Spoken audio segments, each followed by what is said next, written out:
அதாவது நடிகர் Vijay B team பாஜக சொல்லி முதல்வர் திருமாவளவன் எல்லாருமே இன்னைக்கு வெற்றியா பேசக்கூடிய ஒரு நிலைப்பாடு இருக்குது. இதை பாஜக என்ன உங்களுக்கு என்ன நிலைப்பாடு இருக்கு? கட்சிகளுக்கான நிலைப்பாடு நம்ம ஒரு விஷயத்தை புரிஞ்சுக்கிறோம். இந்த பி டீம் ஏ டீம்ல இருந்து வெளியே வர வேண்டிய நேரம் இன்னைக்கு நமக்கு எல்லாருக்குமே வந்துருச்சு. இன்னைக்கு மக்கள் எந்த புதிய கட்சியா நீங்க என்ன கொள்கை வச்சிருக்கீங்க, எங்களுக்கு என்ன செய்ய போறீங்க சொல்லுங்க அப்படின்னு.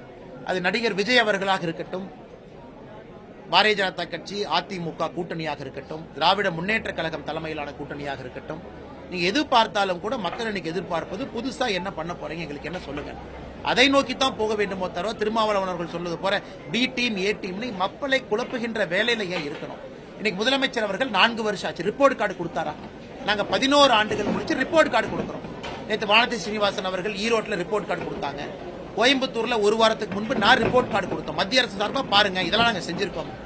அதே நேரத்தில் நம்முடைய தேர்தல் வாக்குறுதியும் கொடுத்து சொன்னோம். இன்னைக்கு 511 தேர்தல் வாக்குறுதி கொடுத்திருக்கக்கூடிய முதலமைச்சர் அவர்கள் 4 ஆண்டுகள் முடிச்சு ரிப்போர்ட் கார்டு கொடுக்கட்டும். எத்தனை முடிச்சிருக்கேன், வாக்குறுதி 1, வாக்குறுதி 5, வாக்குறுதி 9 சொல்லட்டும். அதை விட்டு B team A team election நேரத்தில் பேசினாங்கன்னா மக்கள் என்ன நினைப்பாங்க? ஓ, அப்ப நீங்க வேலையே செய்யல, மக்களை குழப்புவதற்காக இன்னும் நீங்க பி டீம் ஏ டீம் பேசுறீங்க மக்கள் நினைப்பாங்க. நிலைப்பாடு முற்றிலும் மாறுபட்ட நிலைப்பாடுங்கன்னா, ஏற்கனவே பாரதிய ஜனதா கட்சியை பொறுத்தவரை நம்ம கொள்கை உங்களுக்கு தெரியும், டிவிகேவை பொறுத்த வரைக்கும் அவங்க கொள்கை தெரியும்.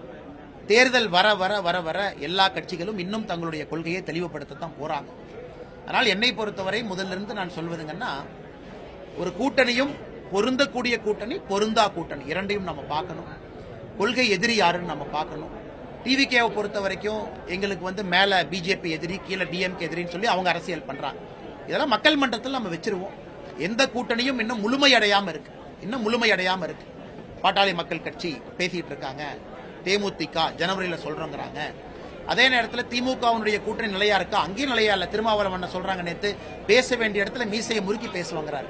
சோ எப்ப பேசுவாரு நாங்களும் காத்திருக்கிறோம். அதனால எந்த கூட்டணியுமே முழுமையாக முடிவடையாத நிலைமையில இன்னும் கொஞ்சம் பொறுமையாக இருப்பதுதான் சரிங்க.